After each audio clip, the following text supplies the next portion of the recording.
आज हम चर्चा करेंगे कनाडा के बारे में।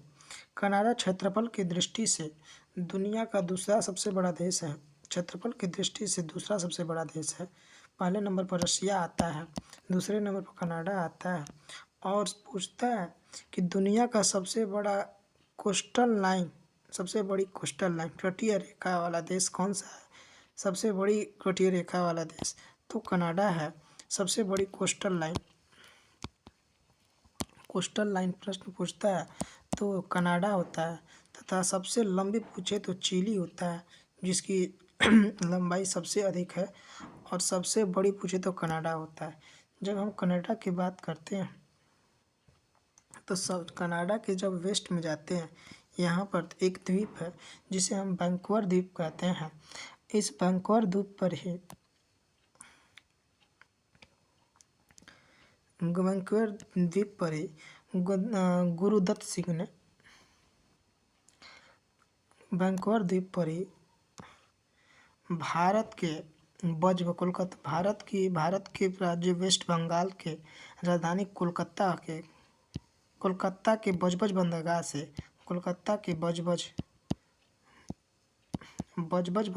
से गुरुदत्त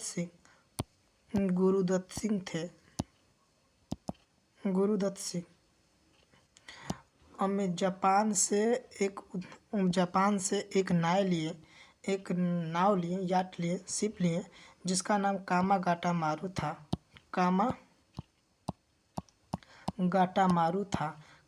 मारू था। उसी जहाज से अमेरिका के लिए कनाडा के वैंकूवर द्वीप पर जाने के लिए कोलकाता के बजबज बंदरगाह से वैंकूवर द्वीप पर जा रहे थे, क्योंकि उनका उद्देश्य ये था कि यहाँ पर घुस के अंग्रेज़ों को जड़ से उखाड़ फेंकेंगे।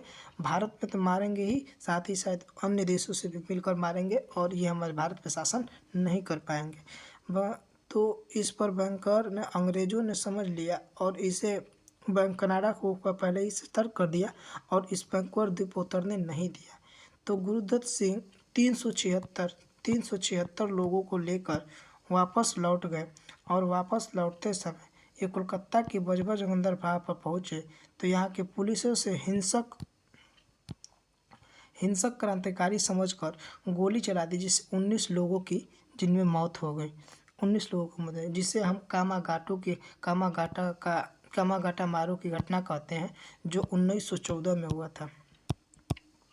1914 में होता तो कामागाटा का घटना यही था कि 1914 में हुआ था। किनके नेतृत्व में हुआ था? तो गुरुदत्त सिंह के नेतृत्व में हुआ था।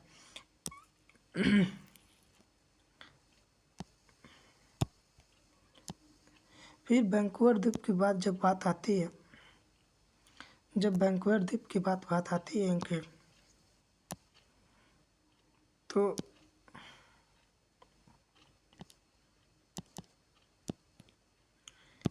ये इसका एक झील है जिसे हम विनिपेग झील कहते हैं।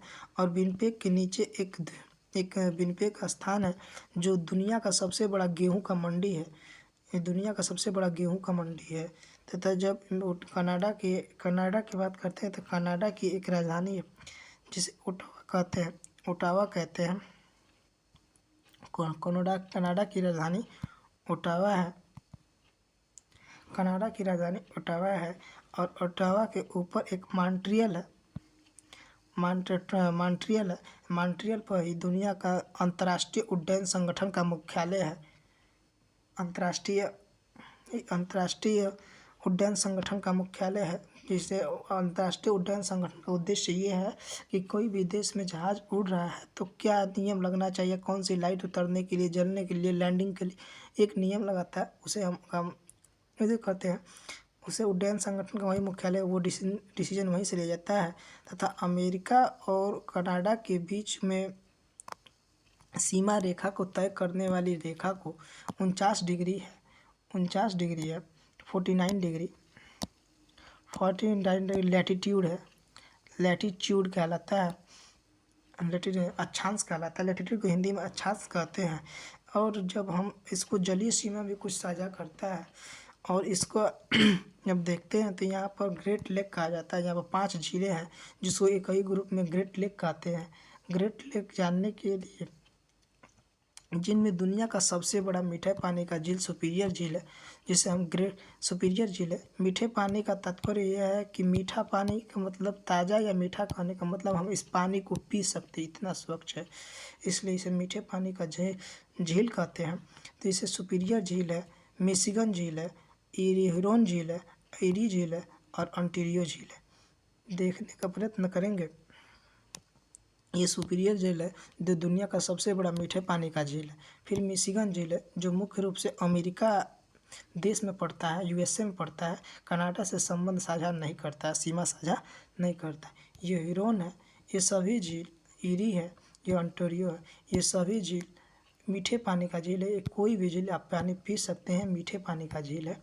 आज इस झील को देखेंगे जिसमें सबसे बड़ा झील सुपीरियर झील है। इस झील को पानी देखना चाहेंगे। ये है झील का सुपीरियर झील।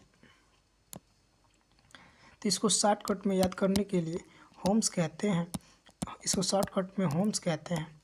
होम्स का मतलब हुरॉन, ओंटारियो, मिशिगन, ईरी तथा सुपीरियर है। हुरॉन, ओंटारियो, मिशिगन, ईरी तथा सुपीरियर है। और जब हम कनाडा की बात करेंगे तो कनाडा के जब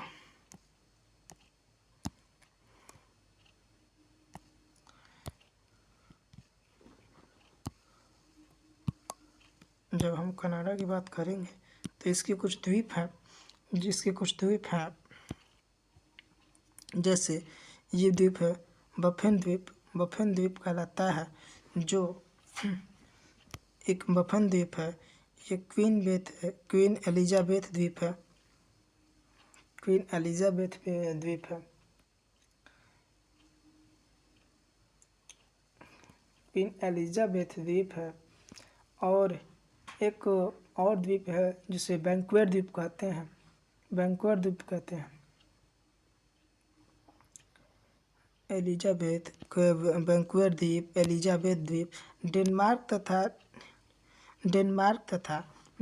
तथा ग्रीनलैंड को नहीं, डेनमार्क तथा कनाडा, क्योंकि कनाडा पर मुख्य रूप से राजनीतिक रूप से अधिकार डेनमार्क का है। कनाडा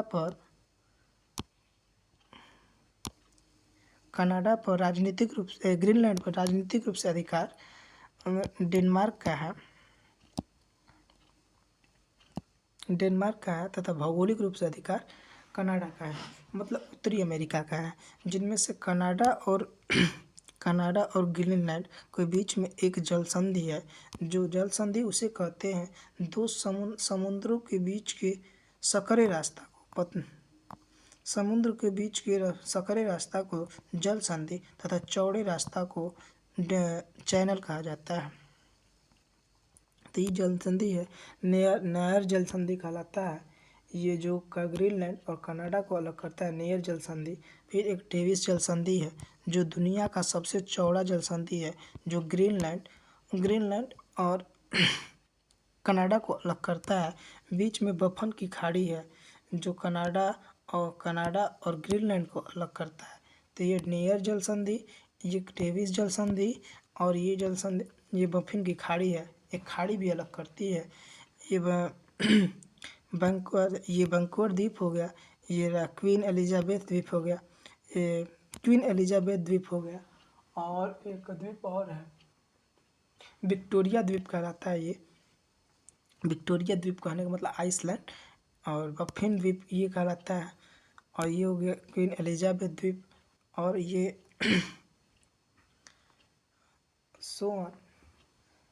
मिशिगन पूल, जिसमें मिशिगन है, सुपीरियर है, और ये हो गया हुरॉन हो गया, ये एरी हो गया, और मिशिगन है जिसमें मिशिगन पूर्ण रूप से अमेरिका देश में पड़ता है। इसी के नीचे शिकागो है। शिकागो में दुनिया का सबसे बड़ा गेहूं का मंडी, मांस का सबसे बड़ा व्यापार दुनिया में यहीं पर होता है, शिकागो में। यहीं पर धर्म सम्मेलन करने के लिए हमारे भारत से विवेकानंद जी गए थे। विवेकानंद भारत के संपर्क में किए थे, धर्म सम्मेलन किए थे। और यहीं पे विनिपेग है, गेहूं का सबसे बड़ी मंडी है। ये वैंकूवर द्वीप है, ये अलास्का है, 141 डिग्री अलग करता है। लैटीट्यूड नहीं लॉन्गिट्यूड होगा।